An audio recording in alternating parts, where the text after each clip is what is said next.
अस्सलाम वालेकुम। मेरा नाम है जहाज़ेब हाशमी और ये है सुजुकी ऑल्टो ए पैकेज 2021 मॉडल। ये सुजुकी ऑल्टो की 9th जनरेशन है जो कि वर्ल्ड वाइड 2021 में लॉन्च की गई है और ये गाड़ी अब काफ़ी सालों तक आएगी आगे। इसकी पिछली जनरेशन भी वर्ल्ड वाइड बहुत ज़्यादा पॉपुलर रही है और ऑल्टो पाकिस्तान में भी बहुत ज़्यादा फेमस है। अब ये नई ऑल्टो है, पाकिस्तान में पुरानी जनरेशन को ही कंटिन्यू किया गया है, लेकिन वर्ल्ड वाइड ये गाड़ी आ चुकी है और फीचर्स के लिहाज से ये गाड़ी पिछली ऑल्टो से बहुत ज़्यादा बेहतर है। कैसे, मैं भी कवर करूँगा इस रिव्यू के अंदर। फिलहाल अगर बात की जाए इस गाड़ी की प्राइस की, तो इसकी डिमांड 37 लाख रुपए है। ये गाड़ी ऑल्टो की बिल्कुल लेटेस्ट जनरेशन है और जापानी ऑल्टो है। अगर आपने इसके बारे में कोई इन्फॉर्मेशन लेनी है तो आप इस दिए गए नंबर पर कॉल कर सकते हैं या फिर आप साइकिल मोटरस्पोर्ट को विजिट कर सकते हैं, जो कि रावलपिंडी में DH2 के गेट 1 के ऑपोजिट लोकेटेड है। साइकिल मोटर्स के टोटल 2 ब्रांचेस हैं, एक रावलपिंडी में मरी रोड पे और फिर एक रावलपिंडी में ये वाली ब्रांच। इन दोनों ही ब्रांचेस पे गाड़ियों की बाइंग एंड सेलिंग के साथ साथ गाड़ियों के काम भी किए जाते हैं, जैसे कि tent, strap, ceramic coating, PPF, traffic coating. यहाँ पे गाड़ियाँ फेसलिफ्ट भी की जाती हैं और इसके अलावा यहाँ फिर एक पेंट बूथ भी अवेलेबल है। तो गाड़ियों की मॉडिफिकेशन, बाइंग एंड सेलिंग या कार केयर वगैरह के किसी भी तरह के काम के लिए cycle Motors and cycle motorsports is the place. Overall, it's a great Alto, and today I'm going to review it. Let's start with the exterior of this car. Looks के लिहाज से ये गाड़ी मेरे ख्याल से पिछली ऑल्टो से भी थोड़ी सी ज़्यादा वियर्ड है, बट हर किसी की अपनी ओपिनियन होती है। मेरे ख्याल से ये लुक भी बस ठीक है, और लेकिन कुछ लोगों को शायद ये लुक बहुत ज़्यादा पसंद आए। बाकी अगर बात की जाए इस गाड़ी के फ्रंट लुक की, तो यहाँ पे फीचर्स बस ठीक दिए गए हैं। इसमें फ्रंट में पार्किंग सेंसर्स नहीं आते, बैक पे आते हैं। ये गाड़ी ए पैकेज है, बट स्टिल कुछ फीचर ये गाड़ी ऑफर करती है जो कि पिछली ऑल्टोस में नहीं आया करते थे, जैसे कि इस गाड़ी में रडार दिया गया है। इसके अलावा इस गाड़ी में पार्किंग सेंसर्स बैक पे आते हैं। इंटीरियर में भी कुछ इस गाड़ी के अंदर डिसेंट चीज़ें दी गई हैं जो कि मैं कवर करूँगा अभी। और फिलहाल अगर बात की जाए इसकी लुक की, क्योंकि ये गाड़ी बिल्कुल नई चीज़ है, तो हेडलाइट्स में थोड़ी सी राउंड दी गई हैं। डिज़ाइन इसका मोर और लेस पहले वाली ऑल्टो जैसा ही है, लेकिन जो इसको थोड़ा सा राउंड कर दिया गया है। पहले वाली गाड़ी की हेडलाइट्स थोड़ी सी सीधी सीधी थी, उसमें हेडलाइन स्ट्रेट थी, इसमें उन लाइन्स को गोल कर दिया गया है। बाकी मोर और लेस डिज़ाइन वैसा ही है। बाकी इसके अलावा इसमें फॉग लैंप वगैरह नहीं दिए गए, बम्पर इसका बिल्कुल बेसिक सा है और इसके फेंडर्स और बोनट ये प्रॉपर मेटल ही है, जबकि मोस्टली 60 गाड़ियों के अंदर अब फेंडर्स या बोनट या कुछ गाड़ियों में डिग्गी अब प्लास्टिक की आ रही है। इसमें मेटल के दिए गए हैं, तो ये मेरे ख्याल से एक अच्छी चीज़ है। बाकी वाइपर इसमें नॉर्मल से दिए गए हैं और विंड स्क्रीन इसकी काफ़ी हद तक सीधी सी ही है, जैसा कि हसलर में आती थी। इसके बाद अगर बात की जाए इसकी साइड प्रोफाइल की, तो ये भी लुक्स के लिहाज से डिसेंट है। फ्रंट लाइन्स यहाँ पे काफ़ी फ्लोई सी दी गई हैं, सब कुछ बिल्कुल सिंपल सा है। इसमें डोर मोल्डिंग सी जगह, इसकी बॉडी में कुछ ऐसे कर्व्स दिए गए हैं कि डोर मोल्डिंग जैसी लुक देती हैं। और बाकी फीचर्स गाड़ी में बिल्कुल बेसिक से हैं, क्योंकि गाड़ी एक बेसिक ट्रिम ही है। साइड मिरर इसमें ब्लैक कलर के हैं, लेकिन ये पेंटेड हैं, ये चिप प्लास्टिक नहीं है, तो ये मेरे ख्याल से एक अच्छी चीज़ है।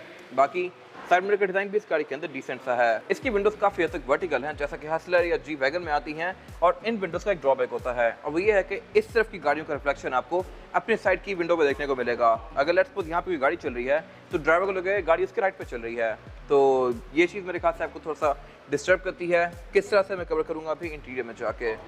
बाकी इसके अलावा डोर हैंडल्स के नॉर्मल से हैं, चीप प्लास्टिक की फिनिश में है। एयर प्रेस वगैरह इसमें कोई भी नहीं आया है, क्योंकि ये गाड़ी बेसिक ट्रिम है। इसके जो टॉप ऑफ लाइन वर्जन आएंगे आगे RS वगैरह, उनमें चीज़ें बहुत ज़्यादा होंगी। बाकी इसके रूफ के लिए थोड़े बहुत कर्व्स दिए गए हैं, जो कि इसकी लुक को बेहतर बना रहे हैं। इंडिकेटर्स के फ्रंटर्स में ही आते हैं और ये गाड़ी व्हील कैप्स के साथ है। इसके बाद अगर बात की जाए इस गाड़ी की एब्सोल्यूट साइड प्रोफाइल की, तो ये भी लुक्स के लिहाज से डिसेंट सी है। साइज के लिहाज से ये गाड़ी पिछली ऑल्टो जितनी ही है, यानी कि इसका कॉम्पिटिशन फिर वैगन आर इस तरह की गाड़ियाँ बनती हैं, बट ये गाड़ी हाइट में उससे थोड़ी सी कम है। इस गाड़ी के बारे में एक चीज़ डिफरेंट है, और वो ये है कि इसकी रेयर विंडोज प्राइवेसी वाली नहीं है, ये ट्रांसपेरेंट ही हैं, जबकि यूजुअली आपको जापानी कार्स में ये टिंटेड देखने को मिलती हैं। और अगर बात की जाए इस एंड की, तो इसके डोर पैनल्स वगैरह अच्छे खासे मैसिव आते हैं। इसमें एंट्री एग्जिट भी काफ़ी आसान है।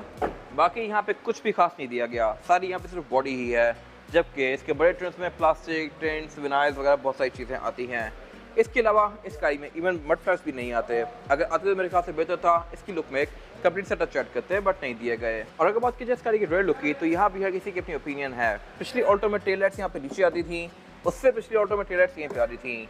अब नई जनरेशन में फिर से अपनी जगह पे कर दी गई हैं, जो आपको होनी चाहिए, बट लुक्स के लिहाज से हर किसी की अपनी ओपिनियन है। इनको भी काफ़ी राउंड सा कर दिया गया है, और उसके अलावा इसमें हेलोजन वाले पॉइंट्स दिए गए हैं, इंडिकेटर, रिवर्स वगैरह के लिए। बाकी इसका ट्रंक नॉर्मल सही आता है, इसको आप यहाँ से अनलॉक करेंगे लाइक दिस। और ट्रंक कैपेसिटी भी इस गाड़ी की मोस्टली 60 कार्स जितनी है। यहाँ पर आप एक बड़ा या फिर 2-3 छोटे बैग रख सकते हैं, लेकिन अगर आपने ट्रंक कैपेसिटी को और ज़रा स्पेशियस बनाना है, तो आप इसकी सेकंड और सीट्स को फोल्ड कर सकते हैं। रेयर बेंचेस में फोल्डेबल आते हैं, ये सिंगल पीस है, जिनको मैं लिटा के इसकी ट्रंक कैपेसिटी खुली कर सकता हूँ। बाकी इसमें बैक पे ये टूल किट दी गई है, स्पेयर टायर ये गाड़ी ऑफर नहीं करती। और इसके अलावा बैक पे इसके बम्पर में पार्किंग सेंसर्स आते हैं, ये मेरे ख्याल से एक अच्छी चीज़ है। ऊपर ब्रेक लैंप दिया गया है और इसके अलावा यहाँ पे कुछ खास है नहीं।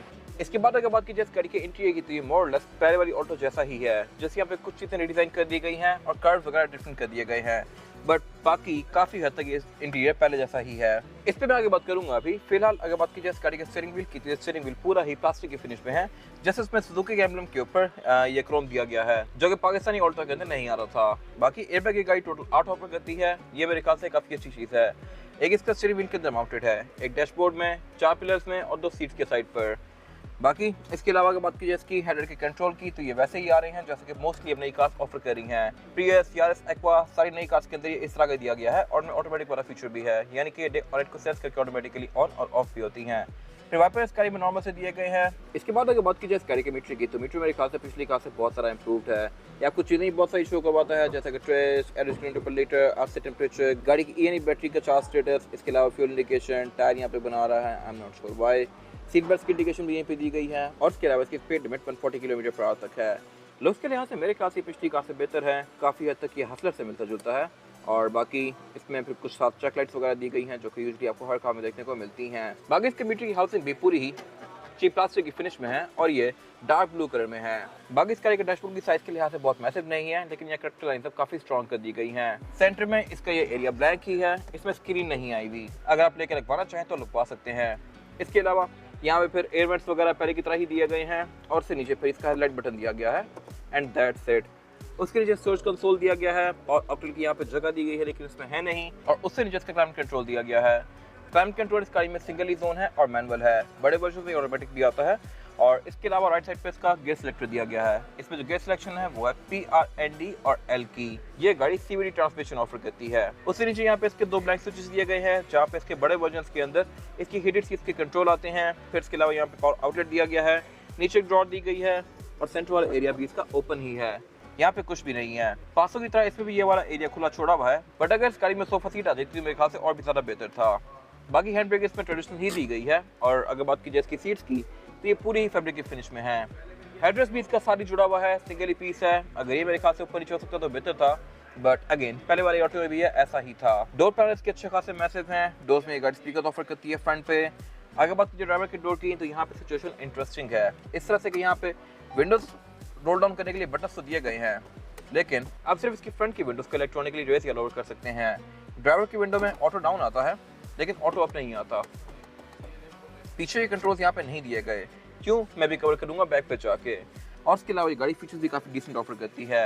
ड्राइवर के राइट साइड पे इसका इक्वल का बटन दिया गया है, पार्किंग सेंसर्स को आप यहाँ से ऑन ऑफ कर सकते हैं। यहाँ ट्रैक्शन कंट्रोल दिया गया है, लेन डिपार्चर असिस्ट दिया गया है, रडार का कंट्रोल दिया गया है और इसके अलावा फिर आप इसकी हेडलाइट्स की हाइट को भी ऊपर या नीचे कर सकते हैं। बाकी वारंटी मिरर इस गाड़ी में ड्राइवर और पैसेंजर दोनों के लिए ही नहीं आते और इसके अलावा सेंटर में इसकी कैबिन लाइट्स दी गई हैं जो कि येलो कलर में ही हैं। बाकी इसके अलावा यहाँ पे कुछ खास है नहीं। और अगर बात की जाए इस गाड़ी में रेयर पैसेंजर्स के लिए सीटिंग कैपेसिटी की तो ये बैक पे अच्छी खासी स्पेशियस है। मेरे पास यहाँ पे लेग रूम का बिल्कुल भी कोई इशू नहीं है और हेडरूम का भी, लेकिन बैक पे इसमें हेडरेस्ट नहीं दिए गए, वो तो मेरे ख्याल से अच्छी बात थी। यहाँ पे स्लॉट्स दिए गए हैं लेकिन आए हुए नहीं है। और यहाँ पे एक चीज़ वियर्ड है और वो ये है कि इसकी रेयर विंडोज फिक्स हैं। आई एम नॉट श्योर ये क्यों है, पहली बार मैंने नीचे किसी कार में देखी है। यहाँ पे ना हाथ से खोलने का कंट्रोल दिया गया है, ना यहाँ पे कोई बटन दिए गए हैं। मुझे नहीं समझ आ रही कि ये कैसे खुलेंगी, बट इनको देख के लगता तो ये है कि खुलती होंगी, बट यहाँ पे कुछ दिया नहीं गया इनको खोलने के लिए। अगर आपको इसका आइडिया है तो कमेंट सेक्शन में मेंशन कीजिएगा। बाकी गाड़ी रेयर पैसेंजर्स के लिए एयर बैग्स ऑफर करती है, सीट बेल्ट ऑफर करती है, आरसीएफ के पोर्ट्स आते हैं इसमें और फ्लोर बेड भी इसका ऑलमोस्ट फ्लैट ही है। रेयर पैसेंजर्स के लिए 2 कप होल्डर्स यहाँ पे आगे दिए गए हैं और इसके अलावा यहाँ पे कुछ खास है नहीं। इसके बाद अगर बात कीजिए इस गाड़ी के इंजन की तो इंजन एक गाड़ी 2 ऑफर करती है, 660 सीसी सिंपल और 660 सीसी टर्बो। ये स्पेसिफिक कार सिंपल इंजन के साथ है और ये R06A इंजन है। ये गाड़ी 54 हॉर्स पावर प्रोड्यूस करती है और ट्रांसमिशन इस गाड़ी में CVT आती है, तो ये दोनों चीज़ें मिलकर आपको एवरेज काफ़ी अच्छी देंगी और परफॉर्मेंस के लिहाज से भी ये गाड़ी सफिशिएंट है। ये आपको कहीं भी अंडर पावर फील नहीं होगी अनलेस कि आप इसमें 5 लोग बिठा के इसको चढ़ाई पे लेके जाएं। डे टू डे यूज़ के लिहाज से ये गाड़ी एक अच्छा पैकेज है और इसके अलावा ये आपको एवरेज भी काफ़ी अच्छी देगी। ये आपको आराम से 20-22 की एवरेज दे सकती है डिपेंडिंग अपॉन ड्राइविंग पैटर्न, और अगर आप इसको और भी प्यार से चलाएं तो ये 25-26 तक भी जा सकती है। तो ये मेरे ख्याल से काफ़ी अच्छा फिगर है बॉडी साइज़ के लिहाज से। और इसके अलावा इसमें फिर ABS ट्रैक्शन कंट्रोल वगैरह भी दी गई हैं जो कि इस राइड को और बेहतर बनाते हैं। इसमें इको आइडलिंग वाला मोड भी आता है और बाकी इंजन बेस का काफ़ी नीटली पैक्ड है। इसके बाद अगर बात की जाए इस गाड़ी के टायर साइज़ की, टायर साइज जो ऑफर करती है ऑल्टो, ये है 155, 65 और 14। इसमें 14 इंच का रिम दिया गया है जो कि स्टील रिम है और इस पर व्हील कैप्स दिए गए हैं। रिम इस गाड़ी में सिल्वर कलर का आया हुआ है जो कि मोस्टली 660 सीसी गाड़ियों में आपको ब्लैक कलर में देखने को मिलेंगे। टायर इस गाड़ी में डनलॉप एनासेफ है जो कि एक ठीक टायर है, आपको 50-60 किलोमीटर तक एग्जॉस्ट राइड प्रोवाइड करेगा और इसके अलावा इसमें फिर ABS भी आती है, ट्रैक्शन कंट्रोल भी आता है और ये सारी चीज़ें मिलकर इसकी राइड को और ज़्यादा बेहतर बनाएंगी। और इसके अलावा यहाँ पे कुछ खास है नहीं। ये था उसका रिव्यू। अगर आपको ये रिव्यू पसंद आया है तो इस रिव्यू को लाइक कीजिए, मेरे चैनल को सब्सक्राइब कीजिए और अगर आपके पास गाड़ी से रिलेटेड कोई भी राय है तो उसको कमेंट सेक्शन में शेयर जरूर कीजिएगा ताकि वो लोग जो ये गाड़ी लेने वाले हैं वो आपकी राय से फ़ायदा उठा सकें। अपना ख्याल रखिएगा। Thank you.